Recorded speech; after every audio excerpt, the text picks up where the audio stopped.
Hello friends, welcome to your channel catalyst Soni and this is Soni Singh. Friends, आज मैं आप लोगों के लिए जो क्लास लेकर आई हूँ ये चाइल्डहुड एंड ग्रोइंग अप का तो है। इसका जो हम टॉपिक आज करने वाले हैं slow learner and retarded child, that means धीमी गति और मंद बुद्धि से के बालक जो कि बहुत ही धीरे से सीखते हैं, जो अगर हम बोले तो मेंटली जो है वो नॉर्मल नहीं होते हैं, उनको सीखने में टाइम लगता है, वो हमारे धीमी गति के होते हैं। और जो है बिल्कुल बहुत बहुत ज़्यादा टाइम लग जाता है। रिटार्डेड चाइल्ड उनको बोलते हैं कि वो मेंटली जो है डिसेबल है, उनको मंद बुद्धि बालक बोलते हैं। ऐसे सब लोग धीमी गति और मंद बुद्धि के बालक को जो है एक ही जैसा ले लेते हैं, लेकिन दोनों में डिफरेंस है। तो आज के क्लास में हम यही करने वाले हैं। तो चलिए स्टार्ट करते हैं आज का क्लास। सबसे पहले यहाँ पे देखिए, धीमी गति से सीखने वाले अधिगम करता था डिसलेक्सिया ग्रस्त बालक। मतलब डिसलेक्सिया क्या है पहले ये मैं बताऊं। डिसलेक्सिया क्या है? तो डिसलेक्सिया एक तरह का एक ऐसा मेंटल, एक मानसिक बीमारी है जिससे बच्चों का जो दिमाग है वो पूरी तरीके से अप्रोप्रिएट तरीके से जो है काम नहीं कर पाता है, उसको हम बोलते हैं डिसलेक्सिया। तो डिसलेक्सिया में जो है स्टडी संबंधी प्रॉब्लम होती है, वो आपको लिखने में प्रॉब्लम हो, बोलने में प्रॉब्लम हो, पढ़ने में, ये इस तरह का होता है। उसको आगे जाके हम डील करेंगे, लेकिन ये आप लोगों का लर्निंग संबंधी प्रॉब्लम है, ये इतना याद रखिएगा। स्लो लर्नर यानी कि धीमी गति से सीखने वाले बच्चे। चलिए इसका मीनिंग समझते हैं। ये क्वेश्चन आता है तो इस क्वेश्चन को देखेंगे। धीमी गति से सीखने वाले बच्चे वे होते हैं जिनकी सीखने की गति बहुत ही धीमी होती है। ऐसे बच्चों की ओर विशेष ध्यान देने की आवश्यकता होती है। जब अध्यापक इनकी ओर ध्यान देने लगता है तब अन्य बच्चों को हानि उठानी पड़ती है। तब अन्य बच्चों के लिए शिक्षण नीरस बनने लगता है तथा अधिगम विकलांग बच्चे हर कार्य में पीछे रह जाते हैं। अन्य बच्चों के साथ ये नहीं चल पाते। कक्षा में साधारण से साधारण कार्य में भी उनकी कोई प्रगति नहीं होती है। देखिए, स्लो लर्नर आपको एक क्लास में जो है अब 30 बच्चे मिल रहे हैं, तो उसमें से कुछ ना कुछ बच्चे जो है स्लो लर्नर होते ही हैं। तो अगर आप उनके अकॉर्डिंग चलेंगे क्लास में, क्योंकि उनको समझने में मतलब प्रॉब्लम हो रही है, उनको जल्दी समझ में नहीं आ रहा है, तो उनके अकॉर्डिंग अगर चलेंगे तो जो एवरेज बच्चे हैं, जो नॉर्मल बच्चे हैं, जिनको समझ में आ जाता है, उनके लिए स्टडी जो है वो बोल सकते हैं कि बोरिंग हो जाएगा। उनको जो है सीखने में उनकी जो है रुचि कम हो जाएगी। और अगर आप वैसे नॉर्मल बच्चों के अकॉर्डिंग चल रहे हैं तो इनको समझ में नहीं आएगा। तो ये टीचर के ऊपर बहुत बड़ी रिस्पॉन्सिबिलिटी होती है कि किस तरह से मैनेज करके चले, धीमी गति के बच्चों को भी समझ में आए जो स्लो लर्नर है, और जो बच्चे नॉर्मल हैं जिनको सही तरीके से समझ में आता है, उन लोगों के लिए भी लर्निंग नीरस ना हो, बोरिंग ना हो। तो ये बहुत बड़ा चैलेंज है। और अब आप जो है टीचर बनने वाले हो तो आपको भी इस चैलेंज को जो है फेस करना पड़ेगा। तो ये कैसे किया जाता है वही इस चैप्टर में हम समझेंगे कि हमें एक क्लासरूम में धीमी गति के बच्चे, नॉर्मल बच्चे मिलते ही हैं, और उसको हम कैसे बैलेंस करते हैं, ये सारी चीजें हम इसमें जानेंगे। ठीक है, तो अब हम क्या करेंगे, कक्षा में साधारण से साधारण कार्य में भी उनकी प्रगति नहीं होती। पढ़ाई में तो ये बहुत कमजोर ही रहते हैं, परीक्षा परिणाम संतोषजनक नहीं होते। ऐसे बच्चे और बच्चों से विचलित हो जाते हैं। यदि ऐसे बच्चों की समय पर पहचान कर ली जाए तो उनमें उपयोगी नागरिक बनने की क्षमता होती है तथा ये प्रभावी जीवन व्यतीत कर सकते हैं।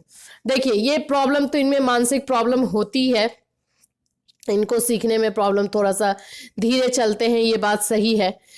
लेकिन एक और चीज है, अगर हमें समय पर पता चल जाता है कि ये स्लो लर्नर है, इसको सही मतलब एक बार में समझ में नहीं आता, या इसको बहुत धीरे से समझ में आता है, इसकी सीखने की गति बहुत धीरे है, तो अगर ऐसा टाइम पे पता चल जाता है तो टीचर अगर वर्क करे तो वो बच्चे सुधर सकते हैं, उनमें इम्प्रूवमेंट हो सकता है, उनको सुधारा जा सकता है, ये फैक्ट है।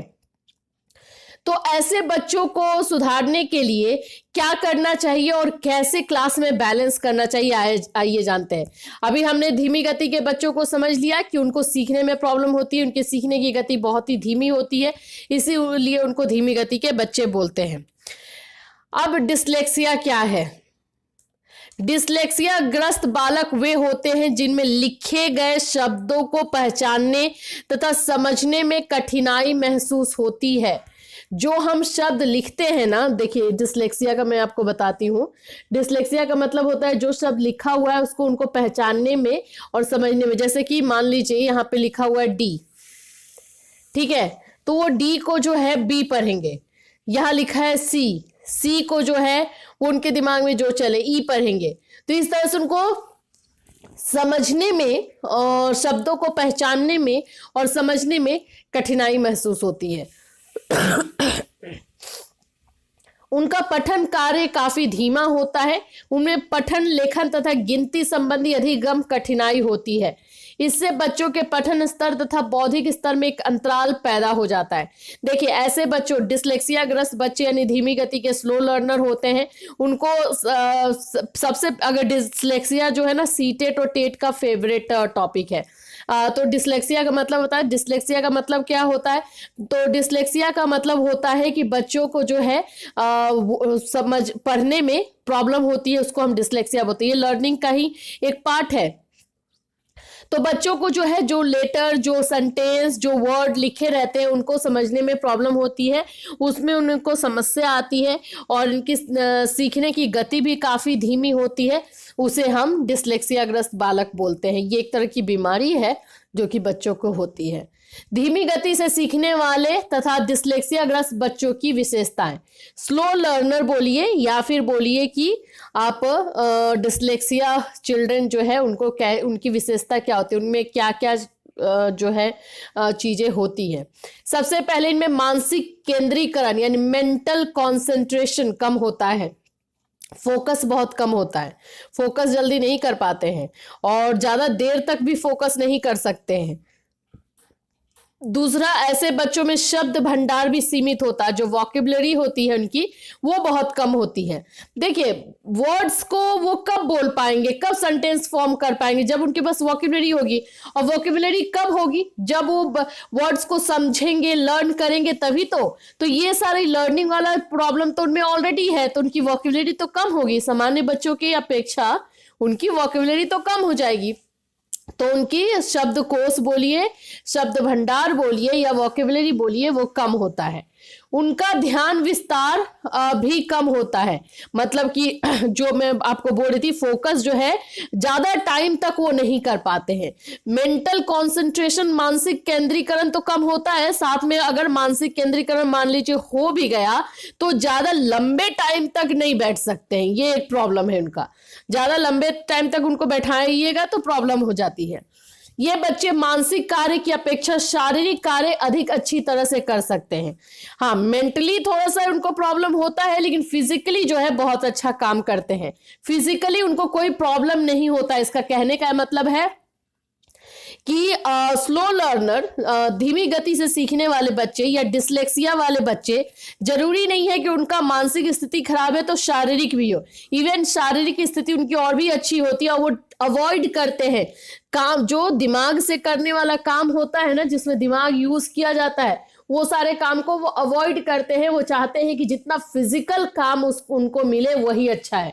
तो ये होता है डिसलेक्सिया के बच्चे। इनमें समस्या समाधान, चिंतन या तर्क की योग्यता नहीं होती। बच्चों में जो प्रॉब्लम सॉल्विंग होता है, मतलब अपनी समस्या को समाधान करना, उसके बारे में सोचना कि ये समस्या क्यों आई है, कैसे आई है, इसको हम कैसे सॉल्व कर सकते हैं, ये जो हम रीजनिंग थिंकिंग बोलते हैं वो उनमें नहीं होती है, होती ही नहीं है, एबिलिटी नहीं होती है इनमें सामान्य बुद्धि यानी कॉमन सेंस और निर्णय करने की क्षमता कम होती है।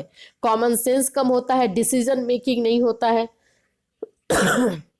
इन बच्चों में धीमी गति से सीखने की आदत होती है तथा इनमें विस्मृति भी शीघ्र और अधिक होती है। मतलब धीमी गति से तो सीखते ही हैं ये, और साथ में भूल भी बहुत जल्दी जाते हैं। खुद ही सोचिए, एक तो सीखने में इनको प्रॉब्लम है और उसके बाद भूल भी जाते हैं। इनमें सृजनात्मकता यानी क्रिएटिविटी और मौलिकता का अभाव होता है। क्रिएटिव नहीं होते हैं ऐसे बच्चे। शब्दों और विचारों के बीच संबंध बनाने की गति बहुत धीमी होती है। वोकेबुलरी तो ऑलरेडी कम होती है, लेकिन वोकेबुलरी को यूज करके, शब्दों को यूज करके सेंटेंस बनाने का जो स्पीड होता है ना, फॉर्मेशन होता है, वो भी बहुत कम होता है, बहुत धीरे होता है।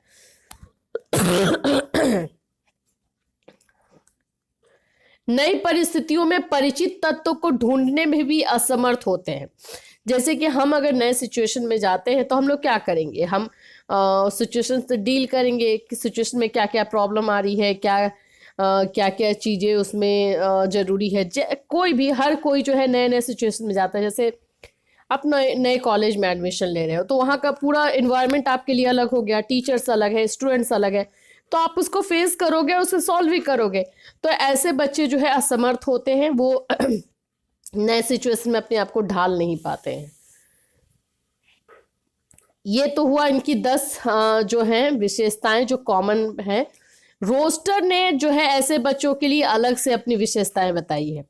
इन्होंने बोला है धीमी गति से सीखने वाले बच्चे सौंपे गए कार्य को करने और उसे समझने में सक्षम नहीं होते हैं। जो काम उनको सौंपा जाता है, जैसे होमवर्क ही मिल जाए या फिर टीचर कोई रिस्पॉन्सिबिलिटी दे दे, पेरेंट्स कोई रिस्पॉन्सिबिलिटी दे दे, तो वो करने में असमर्थ होते हैं। तर्क और सामान्य ज्ञान का अभाव होता है, जाहिर सी बात है, हमने बात भी की, रीजनिंग और जनरल नॉलेज, ये सारी चीज़ों का उनमें अभाव होता है। जटिल खेल नियमों को समझने के अयोग्य होते हैं।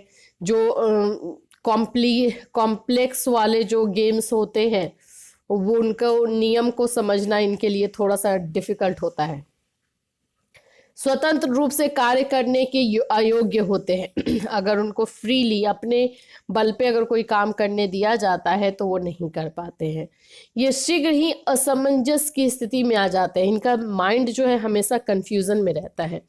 वो कोई भी डिसीजन मेकिंग हो नहीं कर पाते हैं, कोई भी प्रॉब्लम को सॉल्व करना हो नहीं कर पाते हैं। तो उनका स्टेट ऑफ माइंड जो होता है वो बहुत ही कंफ्यूज अवस्था में होता है, असमंजस में रहते हैं। कोई भी क्लियर थॉट, क्लियर चीज़ें उनके माइंड में नहीं रहती हैं। ऐसे बालक सभी पक्षों, सामाजिक, शैक्षिक, संवेगात्मक और शारीरिक पक्षों में बहुत धीमे होते हैं।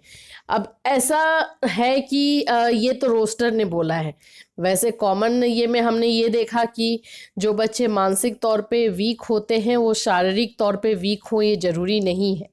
तो यहाँ पे बोल रहा है शारीरिक पक्ष, तो ये रोस्टर का थॉट है, ऐसे शारीरिक पक्ष को इंक्लूड नहीं किया जाता है, मैं बता देती हूँ, ठीक है।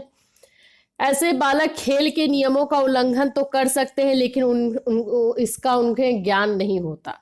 मतलब नियम उनको जब समझ ही में नहीं आया तो उल्लंघन क्या करना, उनको समझ में नहीं आया, वो उनको जो मन किया वो कर दिए वो। ऐसे बच्चों की रुचियां तथा ध्यान विस्तार भी सीमित होती है। इंटरेस्ट, जो फोकस, ये सब उनका जो है बहुत ही सीमित होता है, ये हमने तो वहाँ पे देखा ही। शैक्षिक कार्यों में कक्षा के साथ साथ नहीं चल सकते। वे स्वयं केंद्रीकरण यानी कंसंट्रेशन करने में असमर्थ होते हैं। कक्षा में सामान्य उपलब्धियों में भी ये बहुत पीछे रह जाते हैं। तो ये रोस्टर का 11 और हमने अपना जो कॉमन इनकी विशेषताएं देखी, जो चीज़ें इनमें पाई जाती है।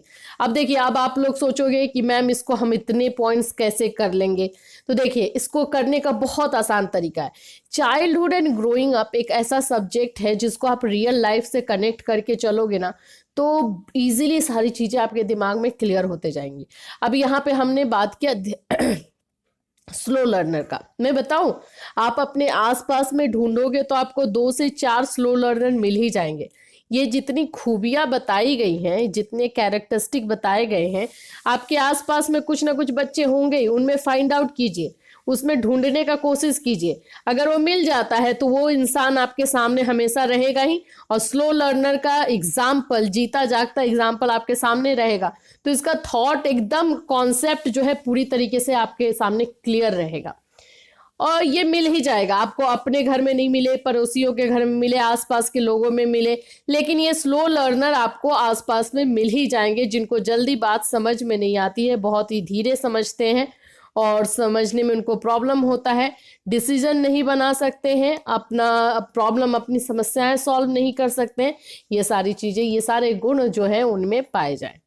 अब आइए धीमी गति से सीखने वाले बालकों की पहचान कैसे करें, है ना। पहचान तो करना पड़ेगा। सबसे पहला है विशेषताओं को कसौटी मान के। जितनी ये विशेषताएं बताई, अभी मैं क्या बोल रही थी कि आपको अपने आसपास के लोगों में पहचानिए कि ये सारे जो विशेषताएं हैं किस में मौजूद है। तो वो जिनमें मौजूद होगा वो स्लो लर्नर है। तो इसी में पहला आपका ऑप्शन है कि जितनी विशेषताएं दी गई हैं उनकी कसौटी पर आप उतारिए उन लोगों को, और जिनको आप पहचानना चाहते हैं सारी विशेषताएं ढूंढिए कि है कि नहीं उसमें। अब सारी नहीं है, एक दो नहीं है, तो भी चल जाएगा, तो भी स्लो लर्नर में ही कहलाएगा वो। दूसरा है स्टैंडर्डाइज टेस्ट। इनकी पहचान के लिए कई प्रमाणिक परीक्षण का प्रयोग किया जाता है, जैसे बुद्धि लब्धि। और दूसरा जो होता है कि आईक्यू टेस्ट लिया जाता है ऐसे बच्चों का, और आईक्यू टेस्ट लेने के बाद, जिसको हम लोग स्टैंडर्डाइज टेस्ट बोलते हैं, प्रमाणिक टेस्ट बोलते हैं, मतलब प्रमाण के साथ मिलता है, प्रूफ के साथ मिलता है। तो आईक्यू टेस्ट लिया जाता है। आईक्यू टेस्ट में अगर उनका कम मार्क्स आता है तो इसका मतलब स्लो लर्नर है। तीसरा है क्यूमुलेटिव रिकॉर्ड। कक्षा में बच्चों का संचित अभिलेख तैयार करते समय उसका अध्ययन करने से ऐसे बच्चों की पहचान हो सकती है।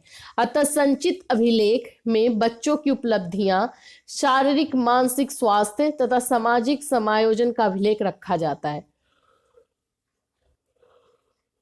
स्कूल में जो है हर बच्चों का रिकॉर्ड रखा जाता है। मंथली टेस्ट हो रहा है, 3 महीने पे टेस्ट हो रहा है, यूनिट टेस्ट हो रहा है, टर्म 1 का एग्जाम हो रहा है, टर्म 2 हो रहा है, ये सब में सबका रिकॉर्ड रखा जाता है।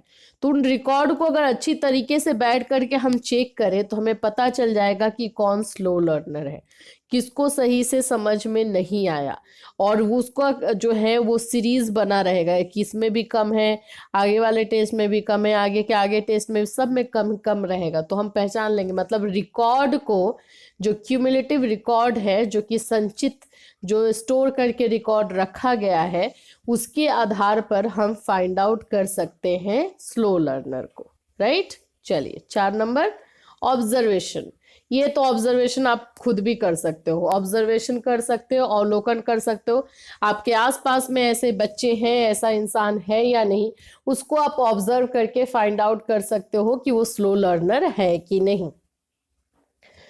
अध्यापकों और माता पिता का विचार, 5वां हमारा पॉइंट है कि जो भी बच्चों का आप फाइंड आउट करना चाहते हो उनके टीचर से मिलिए, वो टीचर बताएगा कि पढ़ने में कैसा है। माता पिता से मिलिए, पेरेंट्स से मिलिए, तो उनसे जो जानकारी लेकर के भी ये डिसीजन बनाया जाता है कि बच्चा स्लो लर्नर है या नहीं। ठीक है, ये हो गए 5 पॉइंट। चलिए अब आगे बढ़ेंगे। धीमी गति से सीखने के कारण, रीजन क्या होता है, क्यों बच्चा ऐसा बन जाता है। मैं जैसे आपको बता भी चुकी हूँ कि मैं स्कूल में पढ़ाई हूँ, तो उसमें मुझे अगर मैं बोलूँ कि हर क्लास में मुझे स्लो लर्नर मिला है।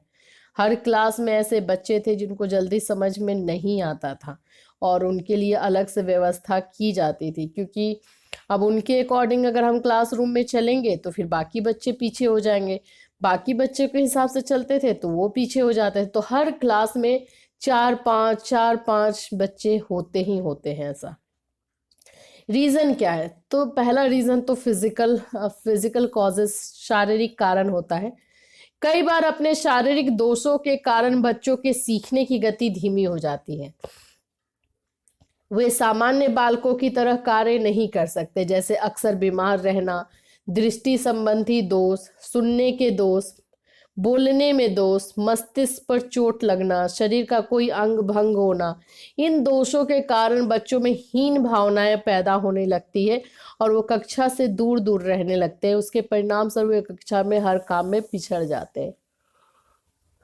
ये चीजें होती है बच्चों में, जो है अगर उनमें कोई कमी आ जाए तो उनका कॉन्फिडेंस डाउन होने लगता है, वो अंडर कॉन्फिडेंट होने लगते हैं, तो उनका परफॉर्मेंस भी डाउन होता है, और धीरे धीरे वो जो है पढ़ाई से और अपने क्लास से दूरी बनाने लगते हैं। हाँ, कुछ बच्चे ऐसे होते हैं जो कि स्टार्टिंग से ही जो है वो स्लो लर्नर होते हैं, और कुछ बच्चे जिनका शारीरिक प्रॉब्लम होता है, कम सुनाई दे रहा है, कम दिखाई देता है, ऐसा कुछ रहता है तो स्लो लर्नर रहते हैं। दूसरा हमारा है व्यक्तिगत ध्यान की कमी, लैक ऑफ पर्सनल अटेंशन। कक्षा में अक्सर व्यक्तिगत ध्यान का अभाव रहता है। धीमी गति से सीखने वाले बच्चे व्यक्तिगत ध्यान के अभाव में कुछ बहुत पीछे रह जाते हैं तथा कुछ भी सीख नहीं पाते। प्रतिभाशाली बच्चे तो कुछ ना कुछ सीख जाते हैं, लेकिन अधिगम विकलांग बच्चे कुछ नहीं सीख पाते। अब वो बच्चों का क्या है कि अटेंशन या फोकस जो है वो बहुत कम रहता है, और जो धीमी गति के बच्चे रहते हैं उनका तो ये अटेंशन पहले से कम है, तो वो धीरे धीरे वो पर्सनली जो है टेंशन उनका कम होते जाता है।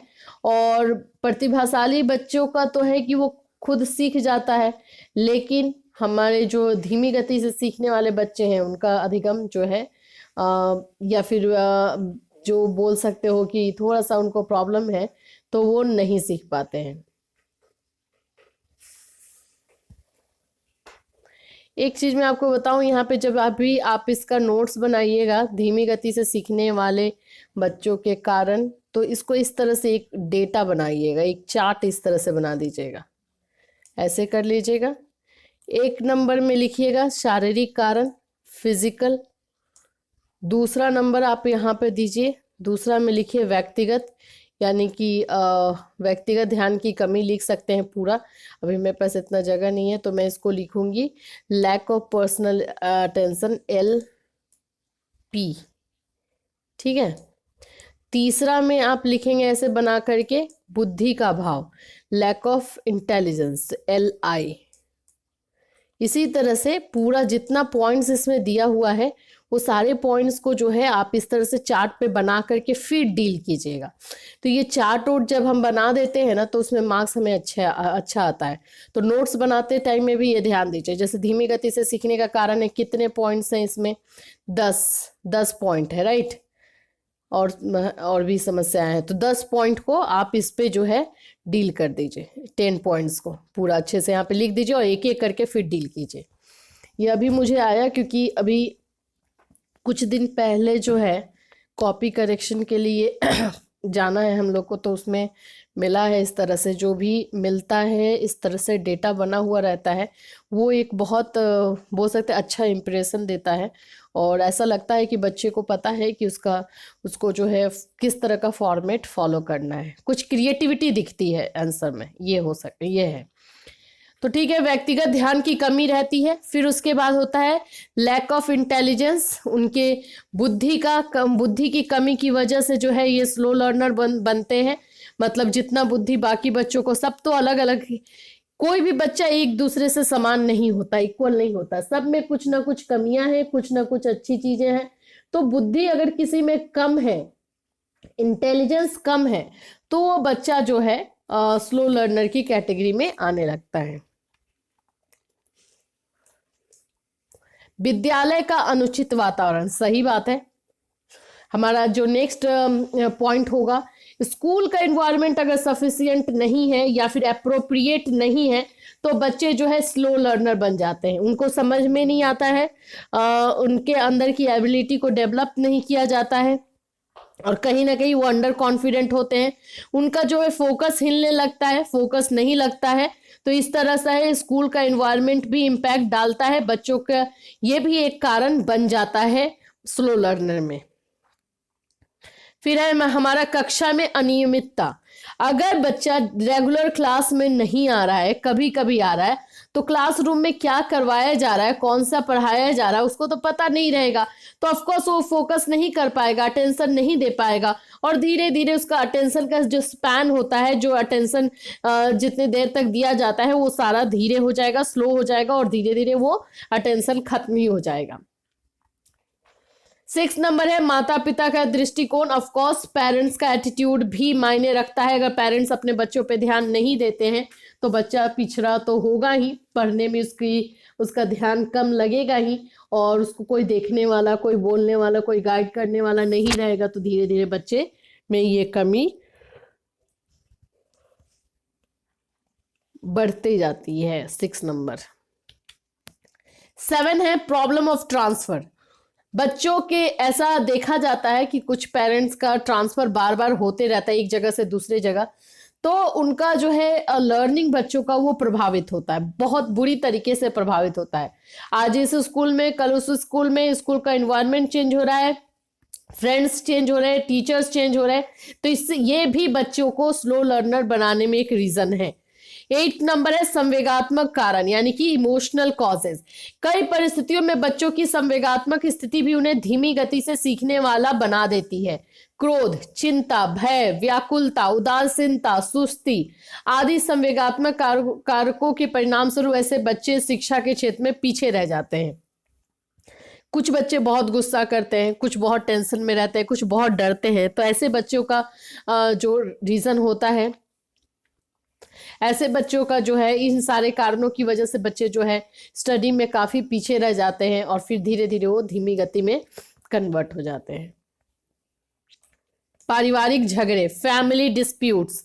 अगर घर में फैमिली में, परिवार में झगड़े होते रहते हैं तो वो बच्चों के संवेगात्मक स्थिति पर प्रभाव डालता है, उनको इमोशनल जो है उनको इफेक्ट करता है और मानसिक स्थिति उनकी सही नहीं रहती है, मानसिक स्वास्थ्य ठीक नहीं रह पाता है, तो बच्चे जो है स्लो लर्नर बनते हैं। रुचि का अभाव, लैक ऑफ इंटरेस्ट। कई बार किसी विषय में रुचि के अभाव के कारण बच्चों की अधिगम गति धीमी हो जाती है।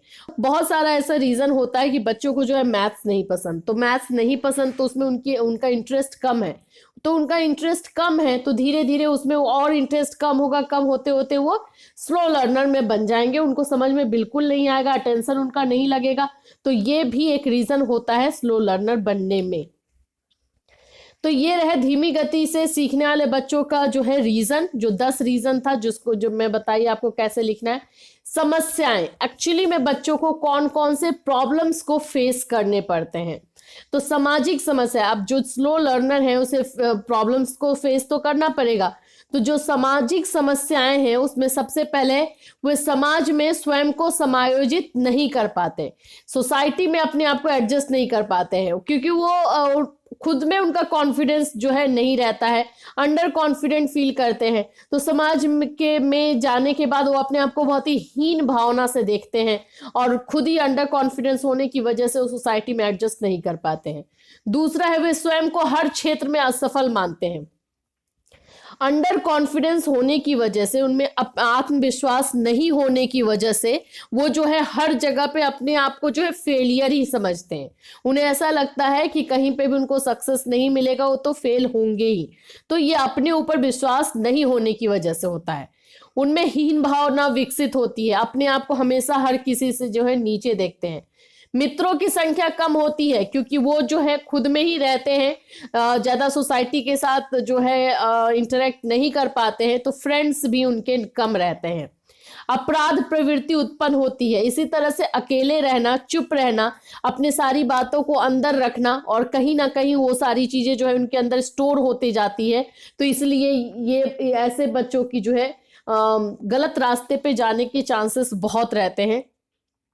वे समाज विरोधी कार्यों में संलिप्त हो जाते हैं और जब गलत रास्ते पे चलेंगे तो ऐसा कार्य करेंगे जो कि समाज के सोसाइटी के रूल्स के अगेंस्ट होगा, जो कि गलत होगा।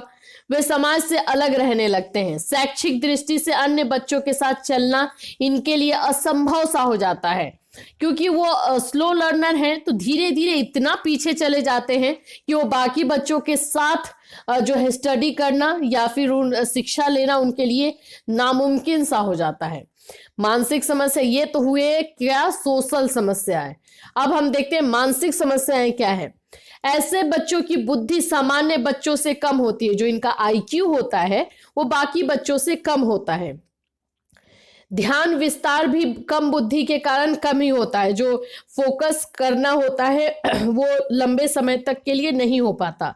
कक्षा में उपलब्धि का स्तर भी कम होता है। अब अब वो ना ठीक से पढ़ रहे हैं ना ही कुछ कर रहे हैं, तो इस क्लासरूम में जो है किस बात का उनको अचीवमेंट मिलेगा, ना ही उनको टीचर से अप्रिसिएशन मिलेगा, ना ही फ्रेंड्स जो उनके ज़्यादा रहेंगे, तो उपलब्धि उनकी कम रहती है।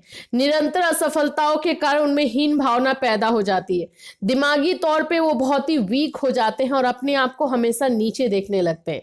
वे स्वयं को असुरक्षित महसूस करने लगते हैं, खुद से उनका कॉन्फिडेंस हिला हुआ रहता है, तो अपने आप को जो है असुरक्षित महसूस करते हैं। संवेगात्मक समस्याएं, इमोशनल प्रॉब्लम, अब इमोशनली क्या उनको प्रॉब्लम होती है, ऐसे बच्चों को निराशा का सामना करना पड़ता है। वो हमेशा जो है डिसअपॉइंटेड रहते हैं, निराश रहते हैं, अपने कामों से बहुत निराश रहते हैं, उन्हें लगता ही नहीं है कि वो कभी कुछ कर पाएंगे। पिछड़े होने के कारण उन्हें स्नेह तथा सहानुभूति भी नहीं मिलती, क्योंकि वो क्लासरूम में उनका या फिर स्कूल में या फिर घर में ही उनका परफॉर्मेंस उतना अच्छा नहीं रहता है कि सब लोग जो है उनको अप्रिसिएट करें, तो कोई ना ही उनको मोटिवेट करता है ना ही उनको प्रेरणा देता है। तो ये सारी चीज़ों को जो है वो फेस करते, इमोशनल तौर पे वो अपने आप को काफ़ी वीक महसूस, बहुत ही कमज़ोर महसूस करते हैं। बार बार की असफलताओं के कारण उनके व्यवहार का संतुलन भी बिगड़ जाता है और हर बार जो है अनसक्सेसफुल होते रहते हैं, तो इसीलिए उनका जो संतुलन है, जो उनका बैलेंस होता है, वो बिगड़ जाता है। संवेगात्मक रूप से वे अस्थिर होने लगते हैं, इमोशनली बहुत ही डिसेबल होने लगते हैं, अपने इमोशन पे उनका कंट्रोल नहीं रहता है। गुस्सा आना, रोने लगना या फिर सैड हो जाना, उदास होना, ये सारी चीजें उनके साथ बार बार होने लगती है और जिसपे उनका कंट्रोल नहीं होता है। स्कूल में क्या प्रॉब्लम होते हैं, अच्छा एक और मैं बात बताऊं, ये क्वेश्चन जो है यहां से भी आ सकता है कि जो धीमी गति से सीखने वाले जो बच्चे होते हैं उनके साथ जो है कौन कौन सी समस्याएं आती है। तो ये तो सारी समस्याएं आपको मिल गई। अगर ये ऐसे क्वेश्चन आ जाए कि धीमी गति से सीखने वाले बच्चों की सामाजिक समस्याएं बताइए, सिर्फ और सिर्फ सामाजिक पूछेगा, तो अगर सिर्फ और सिर्फ सामाजिक पूछ रहा है तो आपको ये 8 पॉइंट्स लिखने हैं सिर्फ, और इस 8 पॉइंट्स को 2-2 लाइन में डील करना है एग्जाम में। अगर ये पूछ दे कि धीमी गति से सीखने वाले बच्चों की मानसिक समस्याएं बताइए, तो ये जो मानसिक समस्या है उनको लिखना है और यहाँ पे मानसिक समस्याओं को जो है आपको डील करना है 2-2 लाइन में, ठीक है। 2-2 लाइन में डील जरूर कीजिएगा। अगर इमोशनल प्रॉब्लम पूछे, इमोशनल समस्याएं, संवेगात्मक समस्याएं पूछे तो ये लिखना है। स्कूल संबंधी समस्याएं पूछे तो इसको लिखना है। चलिए देखते हैं कि स्कूल संबंधी समस्याएं होती क्या है। धीमा अधिगम होने के कारण वे अन्य बच्चों के साथ नहीं चल सकते हैं। सामान्य शिक्षण विधियां अधिक लाभकारी सिद्ध नहीं होती है। जो बाकी बच्चों के लिए जो हम टीचिंग मेथड यूज करते हैं वो टीचिंग मेथड इन बच्चों के लिए यूजफुल नहीं होता है। स्कूल के सामान्य पाठ्यक्रम से इन बच्चों को कठिनाई होती है। जो स्कूल का जो नॉर्मल करिकुलम होता है वो इनके लिए फायदेमंद नहीं रहता है। ऐसे बच्चे अपने से नीचे की कक्षा का कार्य भी नहीं कर सकते। ऐसे बच्चे का ऐसा नहीं है कि अगर आप इनसे नीचे वाले क्लास का दे देंगे होमवर्क तो वो कर लेंगे, कुछ भी काम वो भी नहीं कर पाते हैं। ये अध्यापकों का व्यवहार भी इनके प्रति उचित नहीं रहता, क्योंकि उनका परफॉर्मेंस अच्छा नहीं रहता है, तो कोई भी टीचर, कोई भी जो वहाँ पे लोग हैं वो उनको पसंद नहीं करते हैं। इन विभिन्न कठिनाइयों के कारण ये बालक स्वयं को स्कूल में उचित प्रकार से समायोजित नहीं कर पाते। तो इतने सारे प्रॉब्लम्स की वजह से बच्चे जो है अपने आप को स्कूल इन्वायरमेंट में एडजस्ट नहीं कर पाते हैं। तो ये हुआ 6 रीजन जो है स्कूल संबंधी। अगर स्कूल संबंधी प्रॉब्लम आए कि स्कूल संबंधी समस्याएं लिखिए तो ये 6 लिख करके 2-2 लाइन में डील करेंगे। वैसे आता है, ऐसे अलग अलग नहीं है। अगर साथ में ही आए धीमी गति से सीखने वाले बच्चों की समस्याएं बताइए तो ABCD ऐसे, तो इसको ना इस तरह से, इसका भी आप एक चार्ट डायग्राम बना सकते हैं इस तरह से, यहाँ पर और यहाँ पर। यहाँ लिखेंगे सामाजिक समस्याएं, ठीक है। यहाँ पर लिखेंगे आप मानसिक समस्याएं, यहाँ पर लिखेंगे संवेगात्मक समस्याएं और यहाँ पर लिखेंगे स्कूल संबंधी, और उसके बाद इसके पॉइंट्स को डील करेंगे और इसको डील कर देंगे, ठीक है। चलिए आगे बढ़ते हैं। धीमी गति से सीखने वाले बच्चों की शिक्षा, अब आपका काम आ रहा है। अब एज अ टीचर आप उनको किस तरह की शिक्षा देंगे। अब आपको तो ये आपके क्लास में जब आप पढ़ाने जाओगे तो आपको मिलेंगे ही, तो देखिए आपको करना क्या पड़ेगा और क्या करना चाहिए। धीमी गति से सीखने वाले बच्चों की सहायता करना अध्यापकों का परम कर्तव्य बन जाता है, और ये सिर्फ टीचर ही कर सकता है, ना मैनेजमेंट वाले करेंगे ना पेरेंट्स करेंगे, सिर्फ टीचर कर सकता है। इन बच्चों की शिक्षा के लिए एक विशेष योजना तैयार की जानी चाहिए, एक विशेष लेसन प्लान जो है इन लोगों के लिए तैयार किया जाता है। यदि इन बच्चों को उचित प्रोत्साहन दिया जाए तो इन्हें सामान्य बच्चों की श्रेणी में शामिल किया जा सकता था। ऐसे बच्चों की शिक्षा के लिए विशेष कदम उठाए जाने की आवश्यकता है। इन बच्चों की शिक्षा के लिए निम्नलिखित बातों की ओर ध्यान दिया जाना चाहिए। देखिए, इसको मैं स्टार्ट करूं पॉइंट्स को, उसके पहले मैं आपको कुछ बता दूं, क्योंकि ये हम लोगों ने पर्सनल लाइफ में ही करके हम लोग आए हुए हैं, तो पर्सनली इसमें हम करते क्या है, एक जस्ट मैं आपको बता देती हूँ।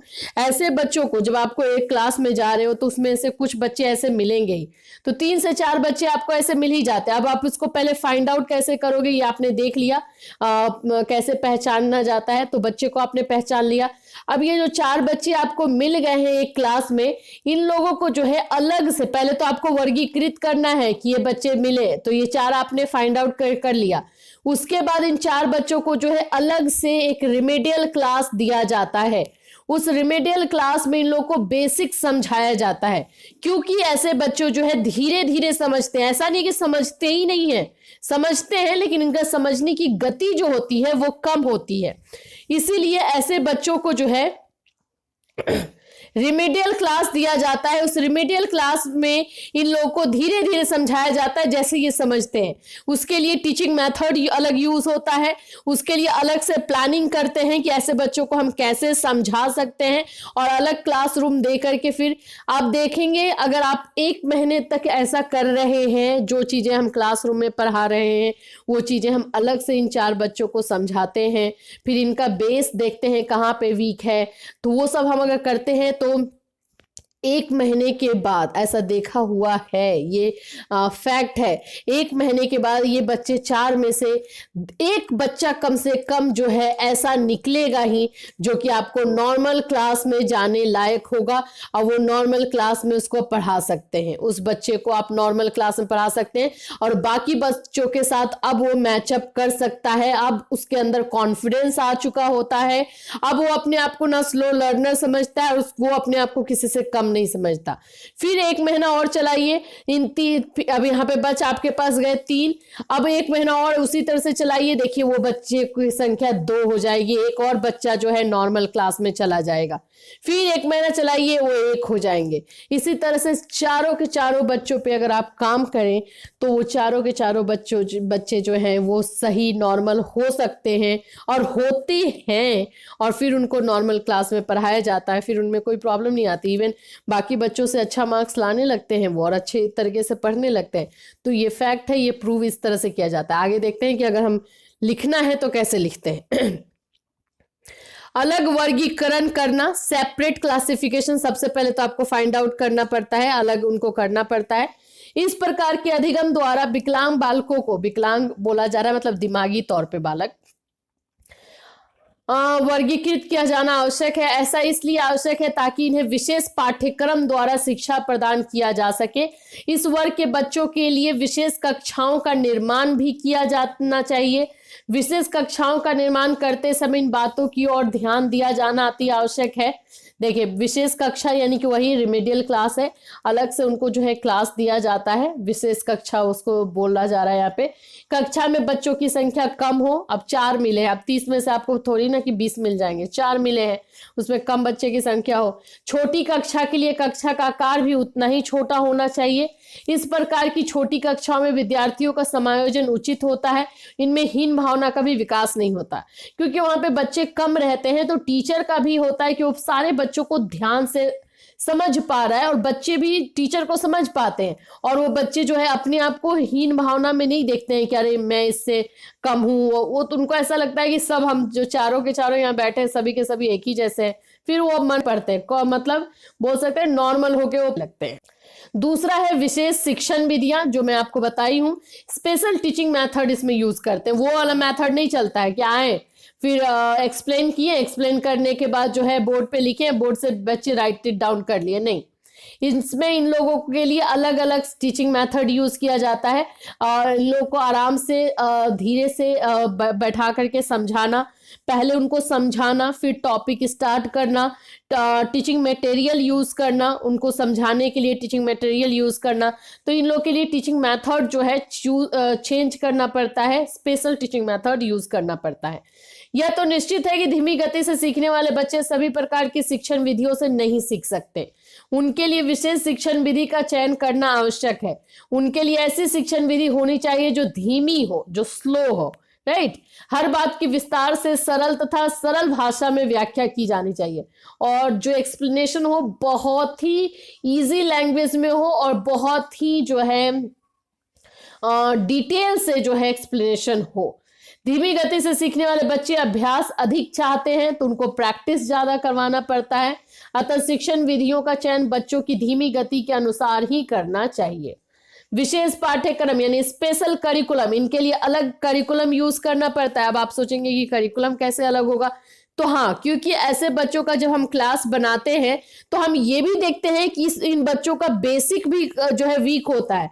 अब जैसे कि मान लीजिए आप मैथ्स पढ़ा रहे हो और उस क्लास में जो है 4 बच्चे ऐसे निकले जिनको जो आप 9th क्लास में जो मैथ्स पढ़ा रहे हो वो उनको समझ में नहीं आ रहा है उनको समझने में प्रॉब्लम हो रही है वो सारे 9th क्लास का मैथ।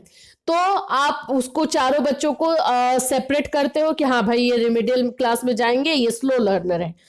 तो जब आप रिमेडियल क्लास का उन लोगों का आप करिकुलम बनाओगे तो आप तो ये देखोगे ना कि इनको समझ में नहीं आया। तो समझ में क्यों नहीं आया?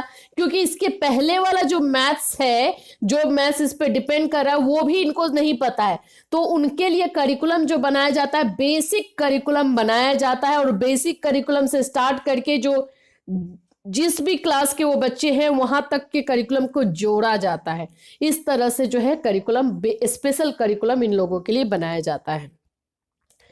दृश्य श्रव्य सामग्री का प्रयोग, ऑडियो विजुअल एड्स यानी टीचिंग एड में जो है ज्यादातर इन लोग को वीडियो एड्स, ऑडियो ये सब दिखा करके शिक्षण सामग्री का यूज करके जो है मनोरंजक बना के, इंटरेस्टिंग बना के, इजी बना करके इन लोगों का जो है क्लास लिया जाता है ताकि इन्हें समझ में आए। डिफिकल्ट से डिफिकल्ट चीज जो है इनको इजीली समझ में आए। स्पेशल स्कूल्स, मनोवैज्ञानिकों ने धीमी गति से सीखने वालों के लिए विशेष स्कूलों की व्यवस्था पर बल दिया है।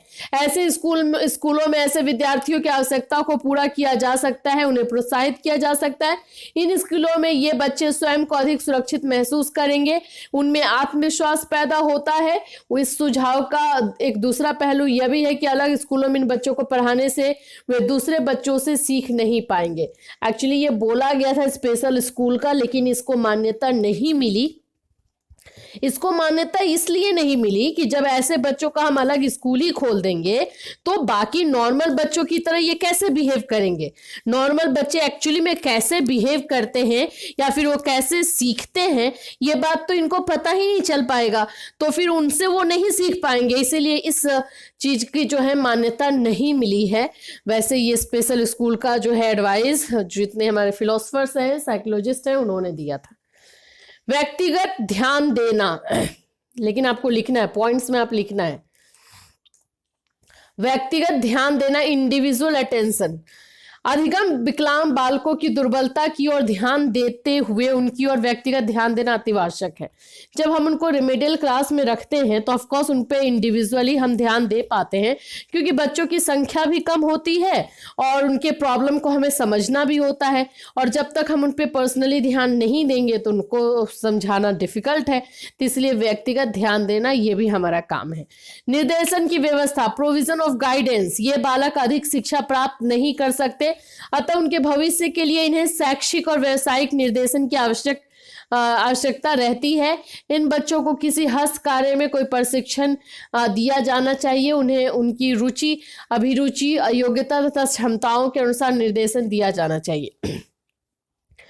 होता क्या है कि जो स्लो लर्नर होते हैं, जैसे कि बताया भी गया, फिजिकली फिट होते हैं, फिजिकली जो है बहुत काम वो करना चाहते हैं। तो अगर इतना मेहनत करने के बाद भी अगर उन लोगों में सुधार नहीं आ रहा है, तो क्योंकि उनको अपनी लाइफ में जाके सरवाइव करना है, उनको जो है अपना पढ़ाई के बाद अपना जीवन यापन करना है, तो इसलिए उन लोगों को व्यावसायिक शिक्षा दी जाती है। जो शारीरिक जो स्किल्स होते हैं, जो शारीरिक काम करने के कौशल होते हैं, वो उनको सिखाए जाते हैं, ताकि वो आगे पढ़ने के बाद जो है अपना जीवन यापन अच्छी तरीके से कर पाए, और जो उनके योग्यता के अनुसार हो, जो उनके इंटरेस्ट के अनुसार हो। को करिकुलर एक्टिविटीज, स्कूलों में इस प्रकार के बच्चों के लिए विशेष सहगामी क्रियाएं होनी चाहिए, जिससे इन्हें आत्मविश्वास बढ़ेगा तथा उन्हें सफलता से प्रोत्साहन मिलता है। देखिए, स्टडी में ये अच्छा नहीं कर पा रहे हैं क्योंकि ये स्लो लर्नर है, इनका जो है दिमाग उतना ठीक से नहीं काम करता है, तो ये अंडर कॉन्फिडेंस होते जाते हैं, ये इनका जो है विश्वास वो खोते जाता है। तो इसीलिए ऐसे बच्चों के लिए को करिकुलर एक्टिविटीज जो है ज्यादा से ज्यादा करवानी चाहिए, जिससे कि बच्चे उसमें पार्टिसिपेट करें। पार्टिसिपेट करने के बाद उसमें सक्सेस हासिल हो, और जब उनमें उस चीज में वो सक्सेस हासिल करेंगे तो उनका कॉन्फिडेंस वापस आएगा। उन्हें लगेगा कि चलो ठीक है, स्टडी में मेरा ठीक नहीं, लेकिन इसमें मेरा इस चीज में मैं ठीक हूँ। धीरे धीरे उनका कॉन्फिडेंस इतना अच्छा होगा कि वो सोचेंगे कि मैं स्टडी में क्यों अच्छा नहीं हूँ, मुझे इसमें भी अच्छा होना है। तो उस कॉन्फिडेंस के बल पे उनके इधर की भी स्टडी अच्छी हो जाती है।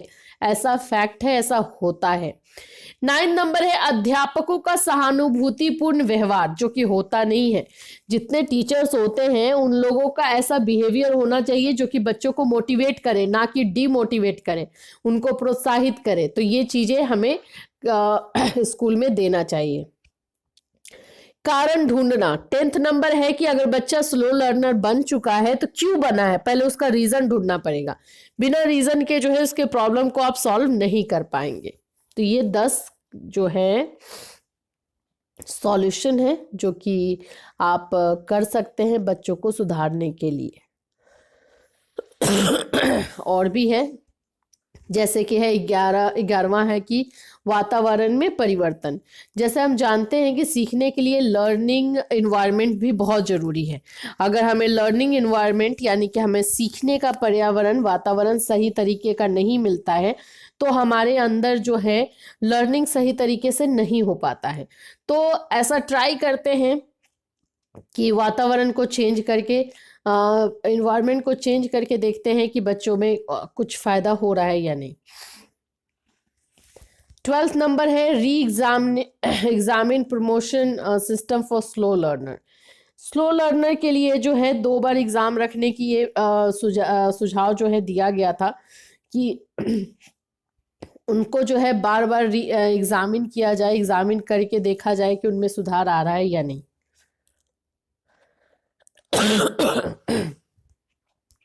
13th हमारा है अन्य कारण, सम मोर सजेशंस। इसमें क्या है, इनके सम्मुख अधिकतर मौखिक समस्याएं प्रस्तुत की जाए।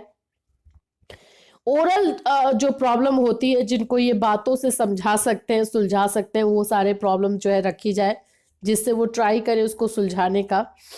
गति की अपेक्षा शुद्धता पर अधिक बल दिया जाना चाहिए। धीरे सीखते हैं लेकिन इनएक्यूरेट नहीं सीखते हैं। मतलब कि बच्चे जो है ये धीरे सीखते हैं, इनकी सीखने की गति कम होती है लेकिन सीखते सही है। तो इस बातों पर ध्यान दिया जाए कि ये जो सीख रहे हैं वो सही तरीके से हो। तो ये हमारे जो है आपके ये सारे अन्य कारण, वैसे 13 है, 13 आपको लिखना नहीं है, आप कम से कम 10 लिखिएगा, और 10 आई थिंक काफ़ी है। तो अब फ्रेंड्स हम देखेंगे मंद बुद्धि। यहाँ पे द होगा, ध नहीं होगा, मंद बुद्धि, ठीक है, इसको द मानिएगा।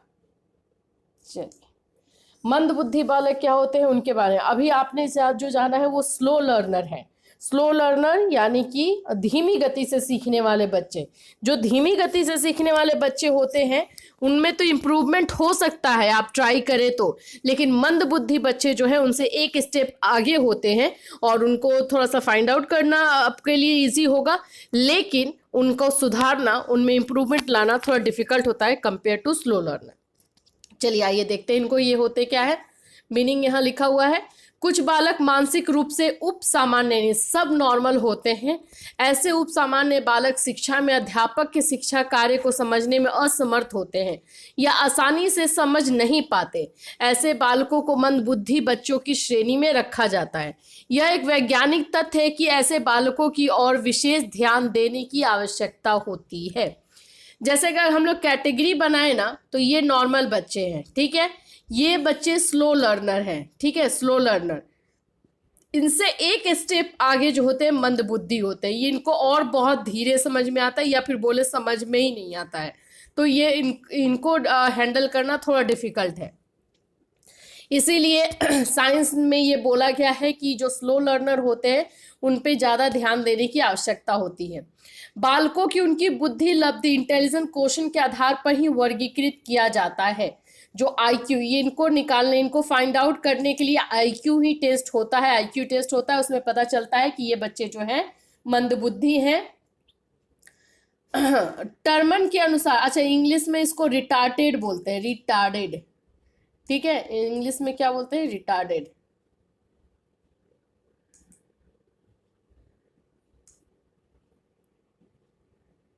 ठीक है, रिटार्डेड चाइल्ड। बालकों को उनकी बुद्धि उपलब्धि के आधार पर ही वर्गीकृत किया जाता है। टर्मन के अनुसार 70 से कम बुद्धि लब्धि वाले बालकों को मंद बुद्धि बालक कहा गया है।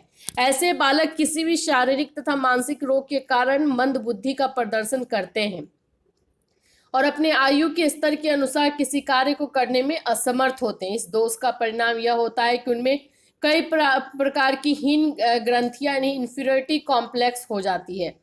मंदबुद्धि बालक हर ओर से उपेक्षित रहते हैं। देखिए, क्योंकि इनका दिमाग जो है बहुत ही अलग तरीके से काम करता है, ये बोल सकते हैं कि ये काम ही नहीं करता। किसी भी चीज़ को अपने एज के बच्चों की जैसे वो समझने में असमर्थ होते हैं, इसकी वजह से वो बहुत ही अंडर कॉन्फिडेंस रहते हैं, अपने आप को हमेशा अनसक्सेसफुल समझते हैं, कॉन्फिडेंस बिल्कुल नहीं रहता है। तो ऐसे बच्चे में जो है अपने आप को हर चीज़ में, हर कार्य में जो है असमर्थ ही पाते हैं।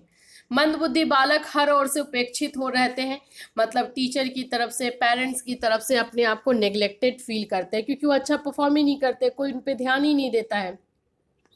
मानसिक रूप से पिछड़े ऐसे बालक संवेगात्मक स्थिरता, सामाजिक परिपक्वता तथा बौद्धिक प्रवीणता में भी पिछड़े रहते हैं। देखिए, जो स्लो लर्नर थे उनका क्या हमने देखा कि उनका जो है शारीरिक शक्ति जो है उनकी ठीक रहती थी, ठीक है, फिजिकली वो ठीक रहते थे। यहाँ पे ये इसमें भी इनको प्रॉब्लम होती है, इनका जो है सोशल मैच्योरिटी कम होता है, जो इमोशनली जो है बहुत ही अनस्टेबल होते हैं, इनको इनके इमोशन पे जो है कंट्रोल नहीं रहता है। संज्ञानात्मक तौर पे, कॉग्निटिव लेवल पे, जो मेंटल लेवल पे देखें तो वो इनमें कम पाई जाती है। कई बार ऐसे बच्चे शारीरिक रूप से तो परिपक्व हो जाते हैं, लेकिन उनका सामाजिक और संवेगात्मक व्यवहार उनकी आयु के बच्चों से बहुत पिछड़ा होता है। कभी कभी ऐसा भी होता है कि शारीरिक रूप से तो बड़े हो गए, मतलब कि एज अगर देखें उनका तो वो हो गए हैं 10-12 साल के, लेकिन उनकी जो बुद्धि होती है वो उनकी 3 साल या 4 साल के बच्चे की तरह ही रहती है। तो वो बुद्धि और या इमोशनल लेवल पे उनका जो है बढ़ोतरी नहीं हुआ रहता है।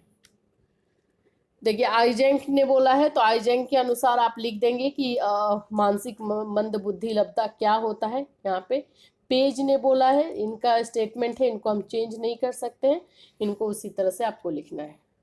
हेक ने, तो 3 आपको फिलोसफर्स मिल गए। अब इनको हम मंदबुद्धि बालकों को वर्गीकरण कैसे करते हैं, तो मैंने जैसे आपको बताया इनके लिए आईक्यू टेस्ट ही होता है। अब देखिए, जो जिनका यूनेस्को के एक प्रकाशन ने मंदबुद्धि बालकों की बुद्धि लब्धि के स्तर किए, ये सब मंदबुद्धि में ही बच्चे आते हैं। इनका जो है बुद्धि लब्धि 0 से 19 रहता है, उनको इडियट मंदबुद्धि बालकों में रखा जाता है। ये इम्बेसिल जिनको हीन बुद्धि बच्चे बोलते हैं 20 से 49 के बीच में रहता है। दुर्लभ बुद्धि जिनकी होती है फेबल माइंडेड वो 50 से 69 में रहते हैं।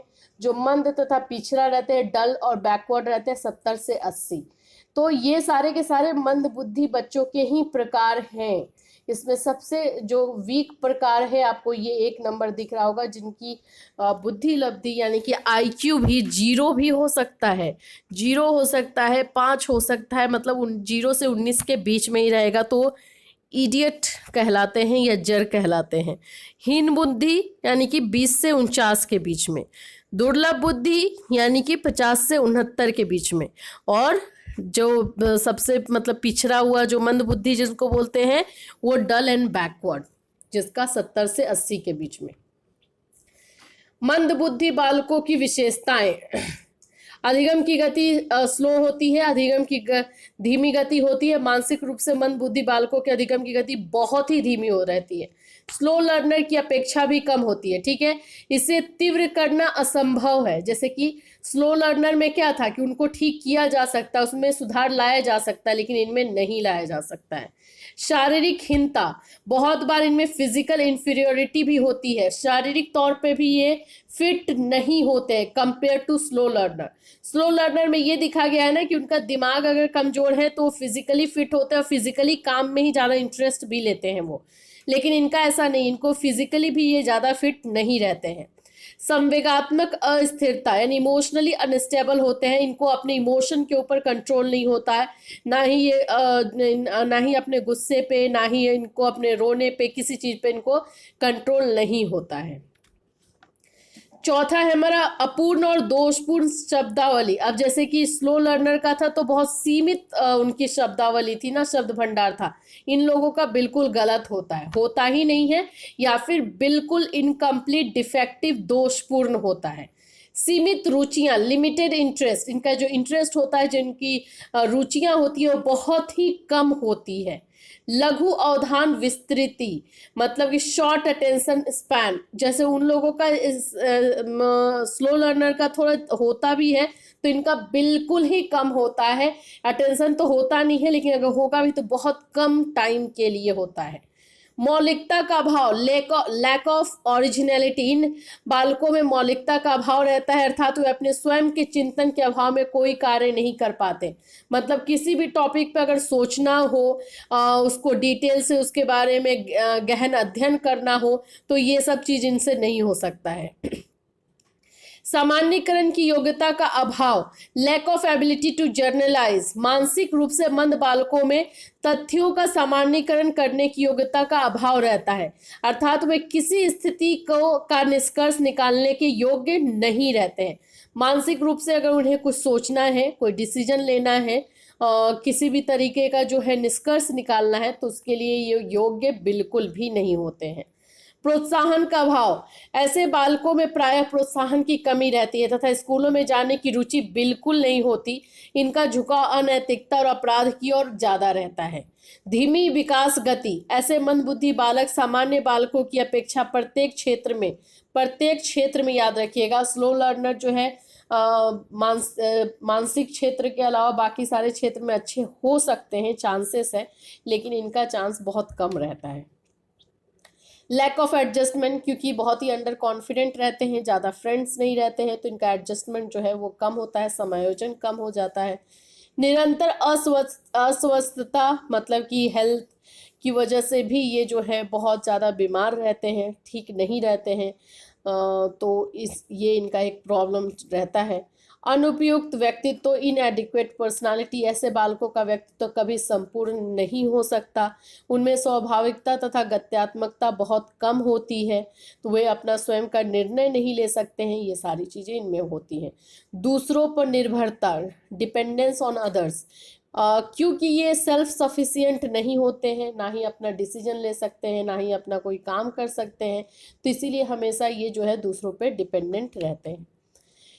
सीमित बुद्धि, लिमिटेड इंटेलिजेंस, इनका इंटेलिजेंस जो होता है बहुत ही कम होता है और बुद्धि इनकी बहुत ही कम होती है, उसी की वजह से जो 70 से कम पाई जाती है आईक्यू लेवल पे, तो इसी वजह से जो है ऐसे बच्चे रिटार्डेड चाइल्ड या फिर आप बोलिए मंदबुद्धि बालक कहलाते हैं। अमूर्त चिंतन का भाव, lack of abstract thinking, detail में सोचना, रीजनिंग थिंकिंग, लॉजिकल थिंकिंग, ये सब चीज़ें इनमें नहीं होती है। ये भी किसी भी चीज़ को जो है गहन अध्ययन नहीं कर सकते हैं, उसमें ये सक्षम नहीं होते हैं। मंदबुद्धि के कारण कॉजेज ऑफ मेंटल रिटार्डेशन, अब रीज़न क्या है, ये तो हमने विशेषताएं देखी, ये 16 कारण जो हमने 16 विशेषताएं जो देखी वो बच्चों में पाए जाते हैं, तो वो बच्चे मंदबुद्धि बालक कहलाते हैं। अब रीज़न क्या होता है, तो पहला रीज़न जो है हेरिडिटी है, वंशानुक्रम। कभी कभी ऐसा होता है कि बच्चे में जो है ये उनके पेरेंट्स के पेरेंट्स से आया रहता है, तो ये वंशानुक्रम के द्वारा भी आता है। दूसरा है शारीरिक कारक, यानी जो है फिजियोलॉजिकल फैक्टर्स, शारीरिक तौर पे कहीं ना कहीं ये वीक होते हैं, कोई ना कोई इनका जो है फिजिकल चीज डैमेज होता है उसकी वजह से। इमोशनल फैक्टर्स और समाज शास्त्रीय सोशोलॉजिकल फैक्टर, चलिए इसको डील करते हैं। वंशानुक्रम हेरिडिटी, मानसिक पिछड़ेपन का उत्तरदायित्व तो वंशानुक्रम पर डाला जाता रहा है। माता पिता के मानसिक पिछड़ेपन का मुख्य भाग उनकी संतान को मिल जाता है। इस प्रकार की बुद्धिहीनता पूर्वजों में भी होती है तथा उसका हस्तांतरण उनकी संतान में भी हो सकता है। ठीक है, तो ये क्रोमोसोम्स की वजह से होता है। शारीरिक कारक यानी फिजियोलॉजिकल फैक्टर्स, मस्तिष्क के किसी भी भाग में यदि कोई दोष आ जाए तो बालक मानसिक रूप से विकलांग या मंद बुद्धि हो सकता है। कोई भी मस्तिष्क में कोई भी किसी भी तरीके का चोट, कोई किसी भी तरीके का आ जाए तो ऑफकोर्स मानसिक रूप से जो है वो प्रॉब्लम आती है। इसके अतिरिक्त मस्तिष्क कोशिकाओं यानी ब्रेन सेल्स को बुखार आदि आने के कारण आघात लगना भी शारीरिक कारकों में ही शामिल है। कई और भी बीमारियां हैं मंदबुद्धि को जन्म देती है, जैसे मैनिंजाइट्स, कॉन्जीनियल सिफल्स, मिसल्स भी देता है। मिसल्स आप लोग जानते होंगे, जो वो मिसल्स निकलता है हम लोगों को ज़्यादातर। तो एपिलेप्सी, फिर है पैरालिसिस, फिर है आपका एपोप्लेक्सी, क्या क्या नाम है। तो ये सारे जो है रीज़न होते हैं बच्चों के रिटार्डेड चाइल्ड बनने में। कभी कभी ऐसा होता है कि बचपन में बच्चों को सिर पर चोट लग जाता है, खाना सही नहीं मिलता, संतुलित भोजन मिलता है, तो ये सारे रीज़न होते हैं। संवेगात्मक कारण में क्या होगा, मानसिक रूप से पिछड़े बालक संवेगात्मक रूप से कुसंयोजित हो सकते हैं। कई बार ऐसे बालक बहुत उत्तेजक और आक्रामक होते हैं। इन बालकों के संवेगात्मक असंतुलन का प्रभाव उनकी शैक्षणिक उपलब्धि यानी इमोशनल अचीवमेंट पर अवश्य पड़ता है। ऐसा इसलिए होता है कि ये बालक अपने संवेगों पर, संवेग मतलब इमोशन होता है, उस पर वो कंट्रोल नहीं रख पाते हैं, तो इसलिए गुस्सा भी करेंगे तो एक्सट्रीम लेवल का गुस्सा होगा, रोना होगा तो एक्सट्रीम होगा, मतलब किसी भी चीज पे इनका कंट्रोल नहीं रह पाता है, तो ये एक कारण बनता है। समाज शास्त्रीय कारक, सोशोलॉजिकल फैक्टर, समाज शास्त्रीय कारक भी मानसिक पिछड़ेपन में अपना योगदान देता है। कुछ समाज शास्त्री का मत है कि मानसिक पिछड़ापन परिवार की आर्थिक और सामाजिक परिस्थितियों के कारण होता है। अगर फैमिली का जो है आर्थिक और सामाजिक परिस्थिति सही नहीं है तो ये भी बच्चों के जो है मंदबुद्धि होने में रीजन हो सकता है। उपरोक्त कारकों के अतिरिक्त कुछ अन्य कारण भी हैं, जैसे गर्भकालीन अवस्था में गर्भाशय पर एक्सरे का गर्भस्थ शिशु के मानसिक विकास पर महत्वपूर्ण ढंग से प्रभाव पड़ता है। इसी प्रकार परिवार के वातावरण में नीरसता, स्नेह का अभाव, सुखद अनुभवों का अभाव, असंगठित तथा दुखी परिवार, निर्धनता तथा असुविधाएं, ये सारे भी जो है बच्चों के कारण बनते हैं। तो यहाँ पे हुए कारण। अब मंद बुद्धि के बच्चों की जो है समस्याएं क्या है, समायोजन संबंधी समस्याएं, एडजस्टमेंट में उनको प्रॉब्लम होती है क्योंकि वो अपने आप को बहुत ही हीन तरीके से देखते हैं, तो वो किसी से ना ही बात करना ना ही जेल करना, उनसे एडजस्ट नहीं हो पाते हैं। परिवार में समायोजन, बच्चे के माता पिता को ये विश्वास दिलाना अति आवश्यक होता है कि उनका बच्चा मंदबुद्धि बालक है। यदि ऐसा नहीं किया जाता है तो माता पिता उस बच्चे से उच्च आकांक्षाएं रखते हैं। अब होता क्या है कि पेरेंट्स को खुद ही नहीं पता कि उनका बच्चा जो है मंदबुद्धि है, और वो एक्सेप्ट भी जल्दी कोई पेरेंट्स नहीं करता है, तो वो बाकी नॉर्मल बच्चों के का जैसे परफॉर्मेंस रहता है वैसा ही एक्सपेक्टेशन अपने बच्चों से भी रखते हैं। तो उससे मंदबुद्धि बालक को जो है और ज़्यादा प्रॉब्लम फेस करना पड़ता है, क्योंकि वो अपनी तरफ से ट्राई करके भी नहीं कुछ कर पाते, और पेरेंट्स का एक्सपेक्टेशन उनका जो रहता है वो बच्चों से बढ़ता ही जाता है। तो एक ये कारण, ये समस्याओं का जो है समाधान फेस बच्चे करते हैं। स्कूल में समायोजन, एडजस्टमेंट इन स्कूल्स। कई बार मंदबुद्धि बालकों को स्कूल में और कक्षाओं में अध्यापकों के असहानुभूतिपूर्ण व्यवहार का सामना करना पड़ता है, क्योंकि उनके स्कूल में परफॉर्मेंस अच्छा नहीं रहता है, ठीक तरीके से वो मतलब ना ही मार्क्स आता है, ना ही वो परफॉर्म कर पाते हैं, ना ही आंसर कर पाते हैं, तो टीचर्स भी उनके साथ सही तरीके से जो है बिहेव नहीं करते, और ये समस्याएं का भी सामना वो करते हैं।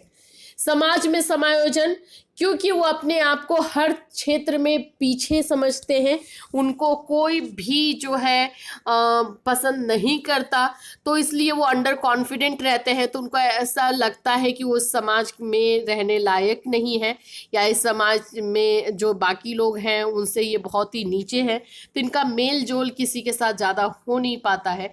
तो ये भी एक कारण बनता है। संवेगात्मक समस्याएं, इमोशनल प्रॉब्लम्स। घर, स्कूल, समाज आदि में उचित वातावरण न मिलने के कारण कुसमायोजित बालक संवेगात्मक रूप से परिपक्व नहीं हो सकते। अब क्या है कि ना ही घर पे उनको कुछ अच्छी तरीके से कोई समझता है, ना ही स्कूल में, तो इमोशनली बहुत ही कमज़ोर हो जाते हैं। उन्हें ये नहीं समझ में आता है कि क्यों वो बाकी बच्चों की तरह नॉर्मल नहीं है, और क्यों उनको कुछ समझ में नहीं आ पाता। आप समझ सकते हैं कि कितना मेंटली बच्चे जो है टॉर्चर होते हैं, और कहीं ना कहीं रीज़न जो है हम आसपास के लोग ही होते हैं उनके। शारीरिक और मानसिक विकास की समस्याएं, इन बालकों का शारीरिक और मानसिक विकास सामान्य बालकों की तरह नहीं हो पाता, तथा रूटीन के कई कार्य ये नहीं कर पाते, जैसे ठीक से बैठना, कम सुनना, आंखों में दोष, बोलने में दोष। इनमें बुद्धि कम होने के कारण कुछ सीख नहीं पाते, उनमें अमूर्त चिंतन की योग्यता नहीं होती, उनका ध्यान विस्तार भी कम होता है। तो बाकी लोगों की तरह ये नहीं हो पाते हैं, और ना ही ठीक तरीके से समझ पाते हैं, ना ही सोच पाते हैं, ना ही सुन पाते हैं, ना ही देख पाते हैं। तो ये सारी कमियां जो है इनके अंदर रहती है। तो ये सारी समस्याएं हैं। ये चार्ट इस तरह से आप भी बनाइएगा। मंदबुद्धि बालकों की समस्याएं, समायोजन की समस्या, संवेगात्मक की समस्याएं, शारीरिक समस्याएं। अब इन ऐसे बालकों को हम कैसे ट्रीट करेंगे, कैसे पढ़ाएंगे, वो जो है मैं PDF आप लोग को दे दूंगी, वो भी आप नोट डाउन कर लीजिएगा कि मंदबुद्धि बालकों को पढ़ाना कैसे। इसलिए मैं इसको लेकर नहीं आई हूँ क्योंकि ये जो है हमारे स्लो लर्नर से मिलता जुलता है, इसलिए सेम पॉइंट्स जो है बन रहा था, इसलिए मैं नहीं लेकर आई, लेकिन मैं PDF आप लोग को ग्रुप में दे दूंगी।